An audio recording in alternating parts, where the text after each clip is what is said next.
नमस्कार दोस्तों। RPSC second grade paper best GK paper के लिए हम देख रहे थे भारत का भूगोल। आज हमारी क्लास नंबर 8 के अंदर शुरू करने जा रहे हैं भारत का अफवाह तंत्र, भारत की नदियां। दोस्तों बहुत ही इंपॉर्टेंट टॉपिक रहेगा। एक एक जो नदियां हैं और उनकी सहायक नदियां हैं उनके बारे में विस्तृत चर्चा यहां पर करेंगे मित्रों। जैसे आज की क्लास में हम देखेंगे सिंधु नदी तंत्र, फिर गंगा नदी तंत्र, ब्रह्मपुत्र नदी तंत्र, फिर जो प्रायद्वीपीय भारत की नदियां हैं, फिर आंतरिक प्रवाह की नदियां हैं। तो इनके अंदर सभी नदियां, जो भी भारत की मुख्य नदियां हैं, सभी यहां पर सम्मिलित हो जाएगी। तो अंत तक मेरे साथ बने रहें। और एक बार वो साथी जिन्होंने अभी तक लाइक नहीं किया, लाइक और शेयर कर दें। नए साथी है वो चैनल को जरूर सब्सक्राइब करें दोस्तों। और जो साथी सेकंड ग्रेड की टेस्ट पेपर की तैयारी कर रहे हैं, संपूर्ण क्लासें आपको यहां पर मिल जाएगी। जैसे जीके पेपर के लिए इतिहास विषय, राजनीति विज्ञान, विश्व भूगोल, भारत भूगोल, शिक्षा मनोविज्ञान और भारत का भूगोल, ये सभी लगभग कंप्लीट की ओर है।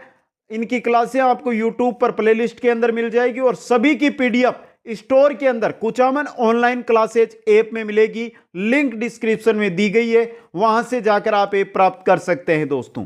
तो चलते हैं आज की क्लास की ओर। आज हमारा टॉपिक रहेगा भारत का अफवाह तंत्र और एक नदी पढ़ेंगे आज, जो पढ़ेंगे सिंधु नदी। सिंधु नदी तंत्र यानी सिंधु नदी और उसकी सहायक नदियां दोस्तों। तो चलते हैं, एक बार हम अफवाह तंत्र के बारे में बात करेंगे, फिर सिंधु नदी पढ़ेंगे। देखिए मित्रों, भारत का अफवाह तंत्र, भारत में 3 प्रकार का अफवाह तंत्र पाया जाता है। बंगाल की खाड़ी वाला नदी तंत्र, अरब सागरीय नदी तंत्र और आंतरिक जल प्रवाह वाला नदी तंत्र। अब मित्रों, भारत की जो नदियां हैं, या तो वो बंगाल की खाड़ी में जल लेकर जाती है, या अरब सागर में जल लेकर जाती है, या फिर अपना जल है जो भूमि है, भारतीय भूमि, यहीं पर विलुप्त कर देती है दोस्तों। तो बंगाल की खाड़ी वाला नदी तंत्र, भारत में 90% से अधिक नदियों का जल इसी प्रवाह तंत्र के में से बहता हुआ बंगाल की खाड़ी में गिरता है। तो भारत की जो 90% नदियां हैं उनका जल जाकर गिरता है बंगाल की खाड़ी में मित्रों, समझे। जैसे गंगा है, यमुना है, ब्रह्मपुत्र है, महानदी है, गोदावरी है, कृष्णा है, कावेरी है आदि इसी नदी तंत्र की मुख्य नदियां है। तो बंगाल की खाड़ी में जल गिराने वाली नदियां किसका हिस्सा होगी? बंगाल की खाड़ी वाला नदी तंत्र का। नेक्स्ट आता है हमारा 2 नंबर पे आता है अरब सागरीय नदी तंत्र। इस नदी तंत्र की नदियां अरब सागर में अपना पानी गिराती है। अरब सागर के अंदर इस तंत्र की प्रमुख नदियां हैं सिंधु तंत्र की नदियां। जैसे सिंधु नदी है, इसकी सहायक है झेलम, रावी, चेनाब, व्यास, सतलज। इसके अलावा बात करें, ये तो सिंधु से जुड़ी हुई आ गई, सिंधु नदी तंत्र से। पश्चिम बंगाल है, साबरमती है, माई है, नर्मदा है, ताप्ती है। ये सभी नदियां अपना जल ले जाकर अरब सागर के अंदर गिराती है दोस्तों। तीसरा जो हमारा तंत्र है वो है आंतरिक जल प्रवाह वाला नदी तंत्र। इसके अंतर्गत देखिए, जो नदियां अपने पानी को किसी भी तंत्र से जुड़कर या स्वतंत्र रूप से सागरों तक नहीं पहुंचा पाती, उन्हें आंतरिक प्रवाह वाली नदियां कहती है। मतलब ना तो बंगाल की खाड़ी में लेकर जाती है, ना अरब सागर में लेकर जाती है, अपना जल नदी लेकर रवाना होती है और कुछ दूर जाने के बाद वो नदी विलुप्त हो जाती है। उसी को सम्मिलित किया गया है आंतरिक जल प्रवाह नदियों के अंदर दोस्तों। इस प्रकार की नदियां या तो रेतीले क्षेत्रों में लुप्त हो जाती है अथवा झीलों में अपना पानी डाल देती है। या तो झीलों के अंदर जाएगी, वहां पर पानी डालेगी और आगे नहीं जाएगी, या रेतीले जो भाग है वहां पर विलुप्त हो जाती है। भारत में जैसे घग्गर नदी है, लूनी नदी है, कांतली नदी है, रूपनगढ़ आदि नदियां इस प्रकार का अफवाह तंत्र बनाती है दोस्तों। एक भी नदी, आपका सिलेबस है, सिलेबस के अकॉर्डिंग हम पढ़ रहे हैं मित्रों टॉपिक अनुसार, तो या जो भी हम पढ़ेंगे एक भी नदी नहीं छोड़ूंगा, सब नदियां कंप्लीट कराऊंगा और मानचित्र के साथ कराऊंगा। देखेंगे आज की क्लास से आपको पता चलने वाला है कि हमारा नदियों का यानी अफवाह तंत्र किस प्रकार पढ़ा जाएगा।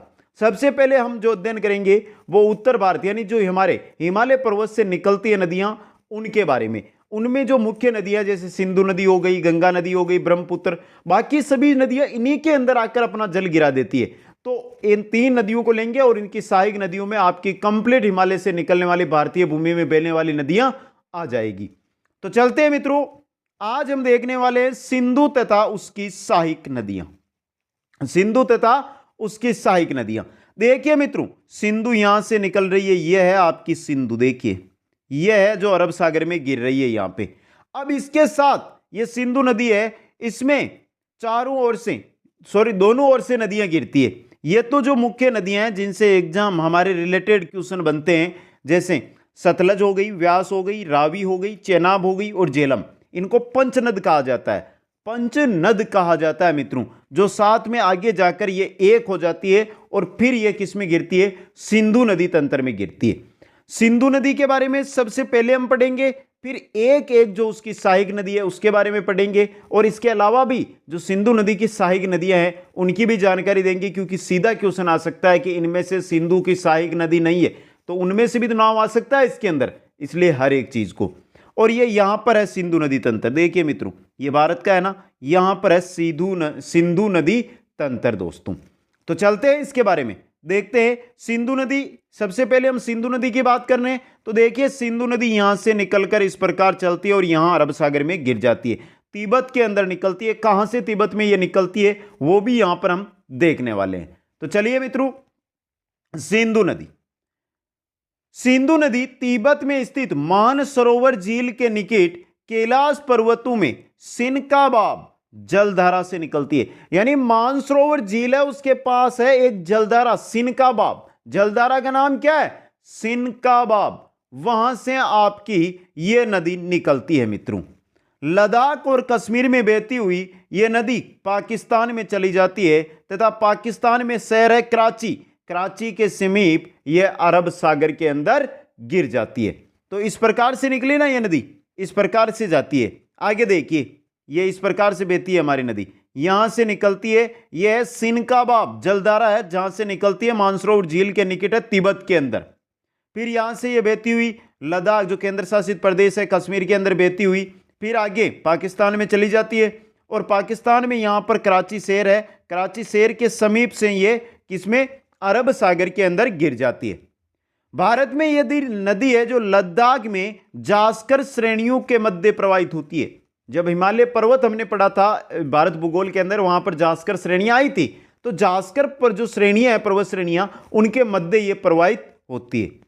शुरू में 257 किलोमीटर यह नदी पश्चिम दिशा, उत्तर पश्चिम दिशा में बहती है। देखिए ये उत्तर पश्चिम दिशा में बह रही है शुरू के अंदर, यहां पर लगभग कितनी 257 किलोमीटर तक बहती है, जिसे सिंगे खबाब कहते हैं। जब ये उत्तर पश्चिम दिशा में बहती है उसे वहां पर क्या कहा जाता है, सिंगे खबाब के नाम से जाना जाता है। अब देखते हैं इसकी सहायक नदियां मित्रों, जो हमारी सिंधु नदी है इसकी सहायक नदियां। देखिए गिलगित, श्योक, नुब्रा, हुंजा, सिगार और काबुल, ये दाईं ओर से आकर गिरती है, इस ओर से आकर गिरेगी। झेलम, चेनाब, रावी, व्यास, सतलज, ये बाईं ओर से, देखिए यहां से ये गिर रही है ना बाईं ओर से। तो दाईं और बाईं ओर से जो नदियां गिरती है वो आपके सामने। अब मित्रों जो हमारे सिलेबस के अकॉर्डिंग हम बात करें तो हमारे जो मुख्य नदियां हैं, सिंधु की जो सहायक नदियां, उनमें जो मुख्य नदियां हैं उनमें यह नदियां रहेगी मित्रों। इनके बारे में हमें पूर्ण अध्ययन करना है। झेलम, चेनाब, रावी, व्यास, सतलज, इन पांचों नदियों के बारे में, जो सिंधु की सहायक नदियां हैं इनके बारे में, एक एक नदी के बारे में कोई चीज नहीं छोड़ूंगा, चाहे नगर बसा हो उसके किनारे पे या कुछ भी आए, आपका वहां से क्वेश्चन गलत नहीं होगा। तो सबसे पहले हम चलते हैं झेलम नदी की ओर। देखिए मित्रों, पहले हम मानचित्र के द्वारा देख लेंगे झेलम नदी कहां से निकलती है और कैसे बहती है दोस्तों। तो देखिए मित्रों, झेलम नदी यहां से देखिए, यह है आपकी झेलम नदी, यह बह रही है यहां पे और आगे आकर ये किसमें, चेनाब में मिल रही है। अब ये कहां से निकलती है, कहां पर जाकर ये चेनाब में मिलती है, ये सभी जानकारी अब आपको आगे दूंगा दोस्तों। तो चलिए आगे, सिंधु में ये सीधी नहीं गिरेगी, ये चेनाब और झेलम मिलेगी, फिर इनमें रावी मिलेगी, फिर आगे जाके सतलज मिलेगी और सतलज के बाद ये पंचनदी का समूह बनेगा और फिर भी गिरेगी ये किसमें, आपकी सिंधु नदी में। तो देखिए झेलम के बारे में देखते हैं। इस नदी का उद्गम कश्मीर घाटी के दक्षिण में, दक्षिण पश्चिम में वेरीनाग स्थान से होता है। जो आपकी झेलम नदी है वो शेषनाग झील से निकलती है, वेरीनाग में है शेषनाग झील, वहां से निकलती है मित्रों ये शेषनाग झील से। झेलम नदी की लंबाई की बात की जाए तो 724 किलोमीटर इसकी कुल लंबाई है मित्रों। कितनी है? 724 किलोमीटर इसकी कुल लंबाई है। भारत और पाकिस्तान के मध्य 170 किलोमीटर अंतर्राष्ट्रीय सीमा बनाती है और अंत में पाक में चेनाब नदी के अंदर मिल जाती है। जो चेनाब नदी है इस प्रकार आएगी और भारत और पाकिस्तान के मध्य सीमा बनाती हुई यहां पर यह चेनाब नदी आकर यहां पे यह चेनाब और आपकी झेलम दोनों नदियां हैं वो मिल जाएगी दोस्तों। आगे देखिए, झेलम नदी भारत में कश्मीर घाटी से होकर प्रवाहित होती है, जो भारत में केसर के उत्पादन के लिए प्रसिद्ध है। तो भारत में जहां कश्मीर घाटी में केसर उत्पादन किया जाता है वहां से झेलम नदी प्रवाहित होती है। झेलम नदी के तट पर अनंतनाग, बारामूला, श्रीनगर ये शहर स्थित है मित्रों। कौन सी है? झेलम नदी के तट पर स्थित है आपके ये अनंतनाग, बारामूला और श्रीनगर दोस्तों। अब यहां से एक क्वेश्चन और बता दूं मित्रों, झेलम नदी का पुराना नाम क्या है? झेलम नदी का, ये मैंने बताया, लिखा नहीं है, आप लिख सकते हैं नोट्सों में। झेलम नदी का पुराना नाम है वित्सता। क्या नाम है? वित्सता दोस्तों। आगे चलते हैं मित्रों, आगे देखते हैं। आगे देखिए, अनंतनाग ऊनी वस्त्र उद्योग के लिए प्रसिद्ध है। अनंतनाग किसके लिए है? ऊनी वस्त्र उद्योग के लिए प्रसिद्ध है। बात करें बारामूला की तो बारामूला सेव उत्पादन के लिए प्रसिद्ध। बारामूला किसके लिए प्रसिद्ध है? सेव उत्पादन के लिए प्रसिद्ध है। बात करते हैं श्रीनगर की तो श्रीनगर में झेलम नदी वुलर झील से होकर प्रवाहित होती है मित्रों।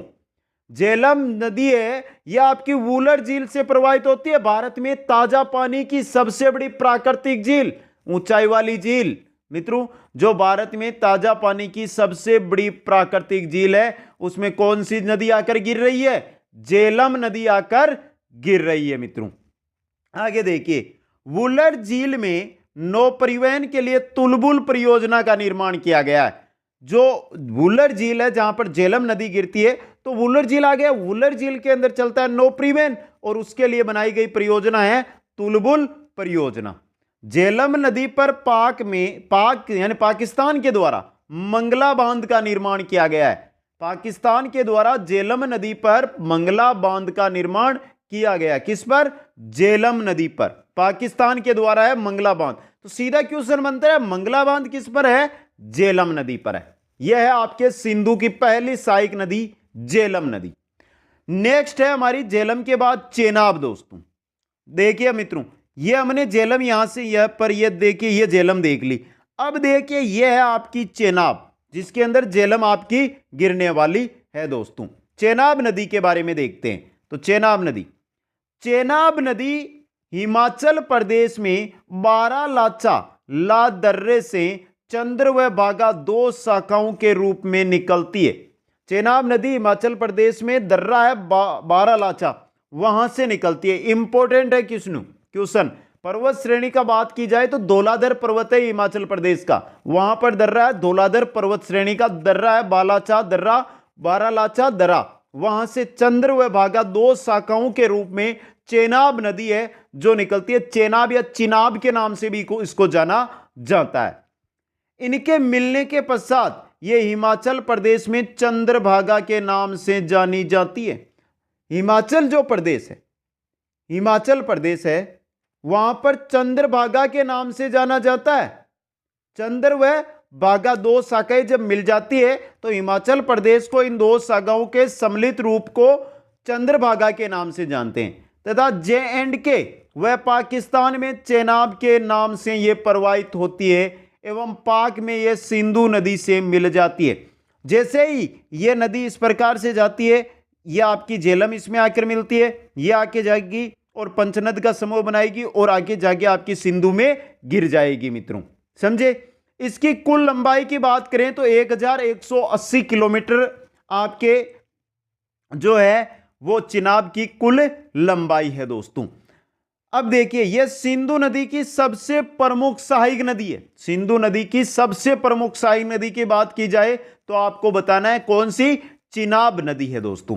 अब चिनाब तो यहां पर हम पढ़ रहे हैं सतलज में यह जाकर मिलेगी और सतलज ये नदी आपकी यहाँ पर सतलज आ जाएगी, आप आगे पढ़ेंगे हम, सतलज में आकर मिलेगी। ये देखिए सतलज है, ये आपकी सतलज में मिलेगी और सतलज आके जाके मिल जाएगी सिंधु के अंदर। अब यहां से देखिए मित्रों, मुख्य क्वेश्चन बनता है चिनाब का पुराना नाम क्या है, यानी पहले किस नाम से इसको जाना जाता था दोस्तों। बहुत इंपॉर्टेंट क्वेश्चन बन सकता है आपके लिए, किस नाम से जाना जाता था, तो लिख दूं मित्रों, किस नाम से जाना जाता था, अकीसनी। अकीसनी, ये क्या है यहां पे, अकीसनी। अकीसनी के नाम से, अक्सनी के नाम से इसको जाना जाता था। चेनाब नदी पर बगलीहर परियोजना, बुलस्ती परियोजना, सलाल परियोजना, किश्तवाड़ परियोजना का निर्माण किया गया है। J&K यानी कि जो हमारा लद्दाख और कश्मीर क्षेत्र है वहां पर यह परियोजनाएं चेनाब नदी के ऊपर बनाई गई है। बगलीहर, बुलस्ती, सलाल, किश्तवाड़ परियोजना, 4 परियोजनाएं हैं आपकी सिर्फ और सिर्फ चेनाब नदी के ऊपर दोस्तों। तो यह थी हमारी सिंधु की दूसरी सहायक नदी। चले तीसरी की ओर। तीसरी देखिए रावी नदी। अब देखिए मित्रों, हमने झेलम पढ़ लिया, चेनाब पढ़ लिया, ये दोनों मिलकर आ रही है। जैसे ये दोनों मिलकर आगे बढ़ती है तो इनके अंदर आकर गिरती है रावी नदी। कौन सी आकर गिर रही है, रावी नदी इनके अंदर आकर गिर रही है। तो देखिए रावी नदी के बारे में। रावी नदी हिमाचल प्रदेश में, रावी नदी कहां से निकल रही है, हिमाचल प्रदेश में रोहतांग दर्रे से निकलकर हिमाचल प्रदेश व पंजाब में प्रवाहित होते हुए पाकिस्तान में चेनाब नदी से मिल जाती है। आगे चिनाब नदी में गिर जाएगी क्योंकि चिनाब है उसमें झेलम मिल गई।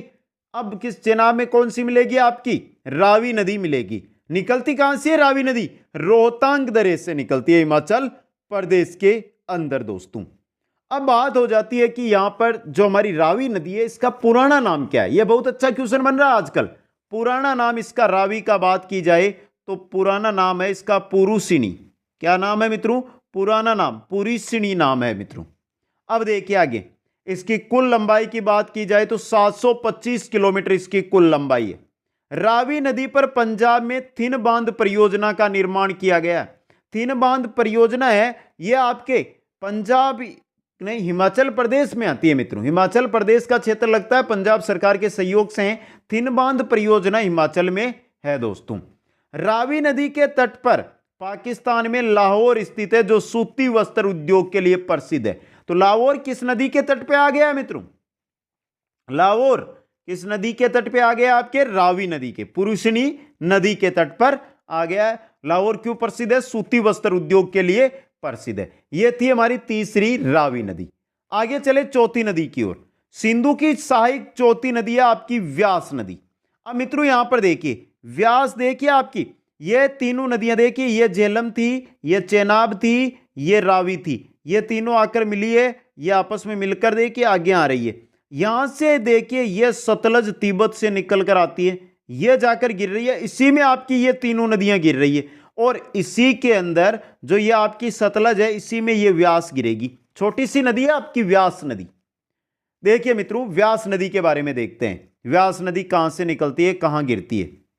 व्यास नदी, यह नदी हिमाचल प्रदेश में रोहतांग दर्रे के समीप है व्यास कुंड, वहां से निकलती है। कहां से निकलती है, व्यास कुंड, जो रोहतांग दर्रा है जहां से रावी नदी निकल रही है हिमाचल प्रदेश में, उसके पास में यह व्यास कुंड, वहां से यह निकलती है दोस्तों। तथा पंजाब में प्रवाहित होकर किसमें मिल जाती है, सतलज नदी में मिल जाती है। सतलज नदी आगे से तिब्बत से आती है, यह यहां से निकली और इसमें मिल गई। इसकी लंबाई की बात करें ना मित्रों तो यह 460 किलोमीटर लंबी है व्यास नदी। कितनी है, 460 किलोमीटर। अब पहला क्वेश्चन तो हमारे यही, व्यास का पुराना नाम बताइए क्या है। आप भी कमेंट कर सकते हैं व्यास का पुराना नाम, विपासा। विपासा नहीं मित्रों, विपासा, विपासा इसका पुराना नाम है दोस्तों। व्यास नदी पर पंजाब, हरियाणा व राजस्थान के द्वारा व्यास परियोजना का निर्माण किया गया है। किस पर, व्यास नदी पर, जिसके अंतर्गत व्यास नदी पर हिमाचल प्रदेश में पडोह बांध तथा पोंग बांध का निर्माण किया गया है। हिमाचल प्रदेश में पोंग बांध व पडोह बांध जो पंजाब, हरियाणा व राजस्थान के द्वारा किए गए हैं मित्रों, इनका निर्माण। आगे देखिए, अब यह पोंग बांध प्रसिद्ध है जो हिमाचल प्रदेश में है, व्यास नदी पर है। पोंग बांध का जो मुख्य उद्देश्य है वो है इंदिरा गांधी नहर को शीत यानी शरद ऋतु में जल उपलब्ध करवाना। किसका? पोंग बांध का मुख्य उद्देश्य है। आगे देखिए, व्यास नदी पर सतलज के संगम पर, व्यास नदी है उसके सतलज का जो संगम है, सतलज नदी में जहां पर यह मिलती है के समीप पंजाब में हरीके बैराज का निर्माण करके इंदिरा गांधी नहर निकाली गई है। समझे मित्रों, हरीके बैराज नहर निकाली गई है दोस्तों। आगे चलिए, यह चौथी नदी थी और यह रही हमारी पांचवी सहायक नदी सतलज नदी। अब देखिए, सतलज नदी यहां तिब्बत से निकलकर आ रही है, इसी में यह व्यास गिर रही है, इसी के अंदर देखिए ये तीनों की तीनों नदियां इसी के अंदर गिर रही है। ये तीनों, ये पंच नदी, ये पंचनद नदी बन गई है। यहां पे देखिए ये थोड़ी सी बनी है, यहां पर देखिए पंचनद थोड़ी सा, इसी को कहा जाता है पंचनद नदी दोस्तों। अब देखते हैं, जो हमारी बात कर रहे हैं सतलज नदी, तो सतलज नदी यहां से निकलकर ये आ रही, ये है सतलज नदी और यहां पर गिर रही है ये किसके अंदर? सिंधु में। कहां पर गिरती है? सिंधु में, वो भी यहां पर हम बात करेंगे दोस्तों। तो चलते हैं सतलज नदी की ओर। यह तिब्बत में मानसरोवर झील के समीप स्थित राक्षस ताल झील से निकलती है। कहां से? राक्षस, ये थोड़ा सा लिखने में है, राक्षस ताल झील है या राक्षस झील भी उसको कहा जाता है, वहां से ये निकलती है। पहला क्वेश्चन यही लेकर आता हूं आपके सामने कि सतलज का पुराना नाम क्या था? सतलज का पुराना नाम था सतुद्री। क्या नाम था? सतुद्री मित्रों, इंपॉर्टेंट नाम है आपके लिए। इसकी कुल लंबाई की बात करें तो 1450 किलोमीटर है, जिसमें से 1050 किलोमीटर ये किस में चलती है? भारत के अंदर दोस्तों। भारत के हिमाचल प्रदेश, पंजाब में प्रवाहित होती हुई पाक में चेनाब नदी इसमें मिल जाती है।